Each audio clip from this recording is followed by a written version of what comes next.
and so I'm just going to give you a couple other ideas. I've got 2 cupcake cookies here, and we're going to start with just polka dots on this one. I'm going to use my white. And some of this with the colors is just also so y'all can see it better on the video. Then I'm going to squeeze and flood. And you can see this one is not coming out quite as easily, and I probably did not cut my tip quite big enough. But I'm just going to work with it.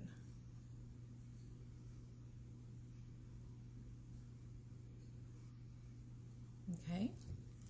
Again, if it's super thick and it's not, you know, kind of flattening out for you, give it a shake. I'm pretty sure that one is going to be absolutely fine. Part of that just comes with experience. And so I'm going to try to do my polka dots again. I'm wiping off the tip on a paper towel out of the camera sight over here. The other thing about polka dots is when you really start doing them, you kind of realize they aren't a serious pattern. I don't know if that makes sense. They're really kind of offset. So there we go. And that's going to flatten. I'm going to let it set here while I work on this other cookie just so you can see. Now on this one, I am going to try to make a flower for y'all. So I'm going to outline again. We're just doing the part that would be considered like your cupcake liner. A little bit of cookie crumb there I'm going to get. All right, and I'm going to flood.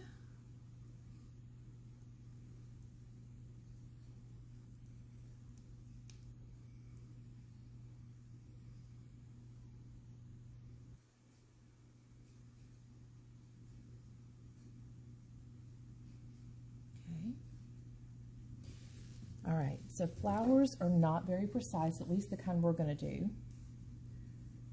You're literally just going to take your color. If you have 3 handy, that's awesome. If you only have 2, which is all I've got, 2 highlight colors right now, we're just going to use that. And I'm just going to make a squiggle blob of icing in the center of the cookie. I'm going to add a little white over here. All right. And now we're going to swirl. We're going to take toothpick, stylus, whatever you like to use, and I'm just going to start kind of working with that. Just different little swirls like that. And I know it doesn't look like much, but there's just something about these once they dry that they really do look like a flower. So I'm going to use a clean end or wipe it off. And I'm just going to kind of drag some petals into there.